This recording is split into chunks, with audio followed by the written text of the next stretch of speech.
George, on your point about the whole swiping and stuff, I wanna go through this little graphic here. So this is just one person, but it's a 26-year-old female who's on Tinder. She was on Tinder for 188 days, and this graphic like kind of shows, you're familiar with it, like swipe right, left, and all that. So she swiped a total of 1,594 times. Okay. 1,400, 1,000 14,512 of those she swiped left, so those were rejections. 1,400 out of 1,500. Yeah, 14,500, yeah. Mm-hmm. And then 582 times she swiped right. So I think that's 4% of the time she was swiping right. So guys, she was, probably attracted to. Of those 301 matches, so that means he also swiped right. Of the 301 matches, she chatted with 171 of them, didn't chat with the rest. Of the 171 chatting, she went on 54 dates. Of the 54 dates, zero turned into relationships, 37 were casual sex, and 17 was no spark. So maybe, they went on a date. Is this like this lady's full-time job? I mean, that's a lot of So she time went on and an effort. average of one date a week. If it was like 54. So dates, 54 dates. Yeah, so 108. about one date a week, and almost every week or every other week she would have casual sex with them, with this person. Well, this is half a year, so that might be Every other day. Oh my gosh, so 2 dates a week, Yeah, and 1 to 2 times a week have casual sex with a random partner. yeah. I'm not saying this is all 26-year-old females on Tinder, but it's like indicative of. I think it shows a lot of like things about like hookup culture and like the part that I want to talk about, which is interesting, is not the hooking up part. Yeah. It's before that there was 1,500 guys that she saw, and only 381 or something. No, she swiped only 300. She swiped right only 581 of them. Sorry, 581. So 1/3 of them she'd swiped right. No, less than that. It was 15,000. Oh, 15,000. Yeah, 15,000. And she got swiped 500. right on 500 basically. Wow. Okay, so this is like, how much is 4%? It was about 4%. Okay, so this is the part that I want to focus on, is that was back to your point about too many options. And too many options is one, and the thing is that you feel like you deserve like a certain thing. So in this person's case, they felt like, oh, I am deserving of somebody that's like of this caliber, right?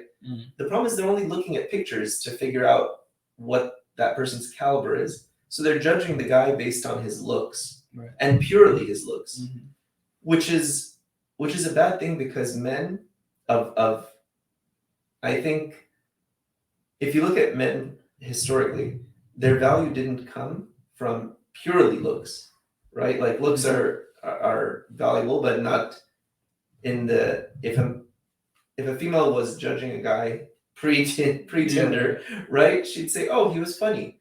Oh, he was charismatic. Oh, he held great conversation. Oh, I like the way that, that he was so caring.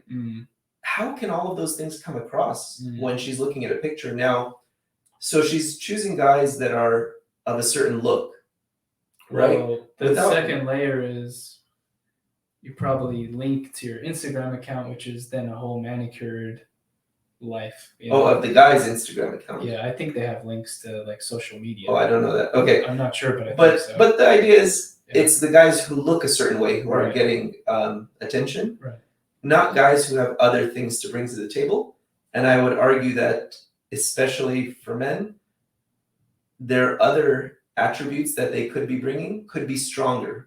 So meaning, what if somebody is very driven? What if somebody's very religious? What if somebody's very, like I said, charismatic or funny or witty? You can't tell any of these things. So this person is judging them based on their looks. And I think the problem with that is that you are weeding out all the good qualities, and right, and you're replacing qualities for good looks. And then what I was hearing was that a lot of people are all attracted to the same type of person, right? Like you could show, for example, I was watching a movie with Scarlett Johansson in it, and there was a grandfather watching. I was sitting there watching, and my 7-year-old son at the time was watching, and all three men were thought that she was attractive, right? So what I'm trying to get at is all women are going to find similar guys attractive. So these 500 guys or 581 guys are getting dates by multiple girls, right? So therefore, even if she felt a high level of attraction to one of these guys, they went on a date, it went well, she thought it went well, she even allowed him to sleep with her. He has been messaged by many other girls.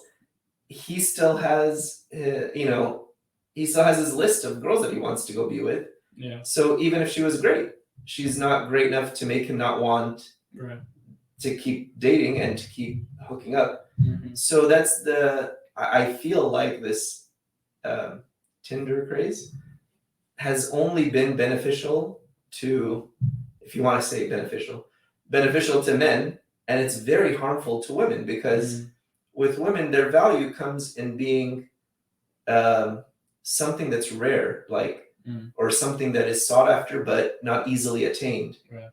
So if it's easy to hook up and easy to be with you, then, or be with you meaning the general woman, why should I settle down, is their theory. So even if this woman were to have found somebody great and wants to continue, they probably, those kinds of guys that are the handsome guys that are getting messaged or swiped right on Tinder all the time, are not going to reciprocate.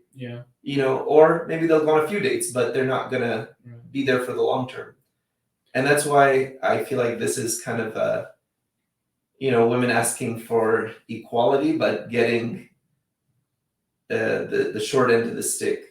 So I don't think that this is going to play out well in general.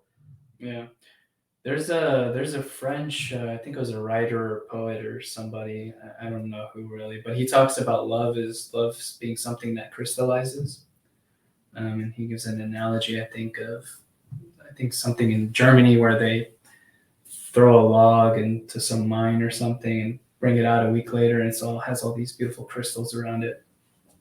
And so the idea is that love takes time to develop, to crystallize, and you meet George, and then maybe you go on a date, then now you're thinking about him and you're kind of fantasizing and creating some image of George and yada yada, and that happens over time.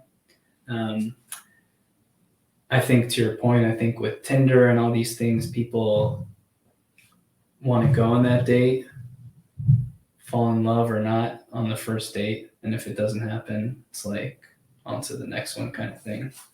Well, I think the two different sexes are on Tinder for two different reasons. Or two different ultimate goals. Like maybe women are on there hoping that they'll find the one, but in the meantime, they're willing to go on dates. And I think men are on there trying to hook up a lot of times with no need of anything further.